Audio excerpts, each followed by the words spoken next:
I have a question today. Just who is this mystery woman in today's gospel? She's a mother, and she's a mother who's tormented because her daughter is tormented, and she's going to the streets seeking Jesus for a cure. She really is a one-woman protest, let's be honest. She refuses to be dismissed, she refuses to be silenced, and she refuses to take no for an answer. I sometimes wonder if she was the one who invented that rather interesting statement. No matter how far you push the envelope, it will still be stationary.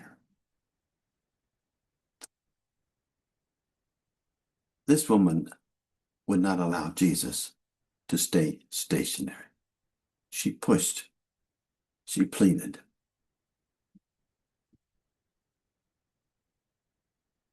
Matthew only mentions her as a label. He doesn't even give her a name.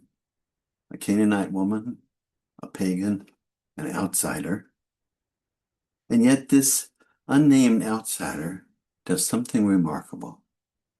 By her consistent pleading, she seemed to change the very religious, ministerial direction of Jesus. Outstanding. Jesus' first response was, I have only been sent to the lost sheep of Israel. He was trying to silence her in her tracks. But she keeps coming, keeps calling, pleading, believing, persisting.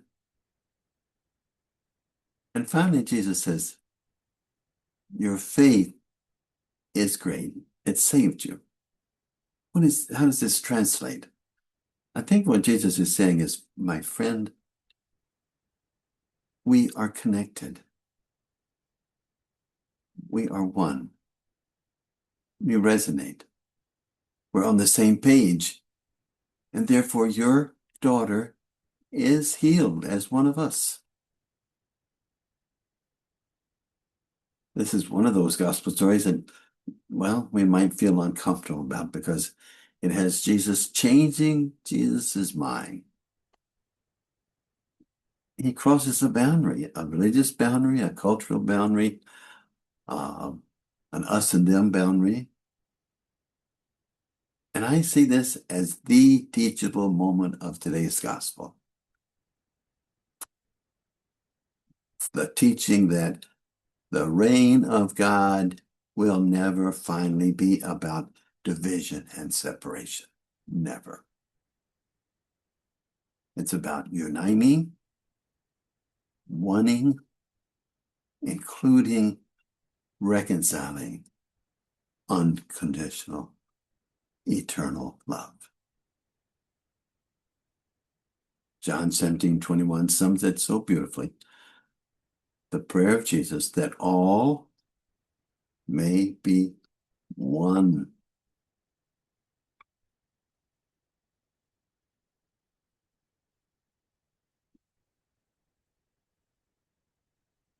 In the second reading, Peter discovers the same thing.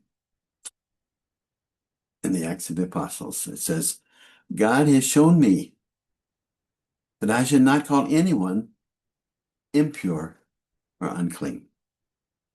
It was a teachable moment for Peter. He was challenged to cross the boundary of us and them. Just consider how many times we are challenged each day to delete those boundaries of us and them in and out. Let me just give 10 examples, okay? The way we label people outsider, different, unacceptable, not one of our religion, LGBTQ, divorced, remarried, an unwanted, paperless alien intruder, non-ordainable women, NONES, those who don't go to any church. In short, people who don't fit our usual descriptions of who's in and out, who's a good Christian, who's a good Catholic. But the woman in today's gospel refuses to label anyone, other, or to allow herself to be labeled other. And Jesus' response, great is your faith, your connection with me. Wow. Faith is not about having all the correct answers and the right creedal statements. Faith is trusting that the unconditional love of God is larger than the boundaries that any of us can possibly create.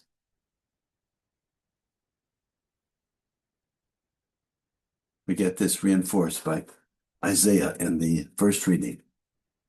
He says, my house shall be called a house of prayer for all people. All people. We sometimes forget this word all in this statement. So can we just sing together that beautiful hymn? All are welcome, all are welcome, all are welcome in this place.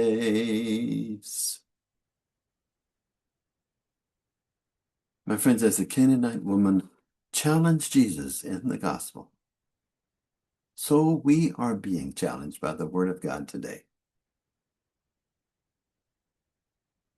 Does our house and country need to be enlarged? Does our church need bigger tables? Do our hearts need wider aorta valves? Do our countries need humongous neon signs on our borders that say all are welcome? And so our final disturbing question is,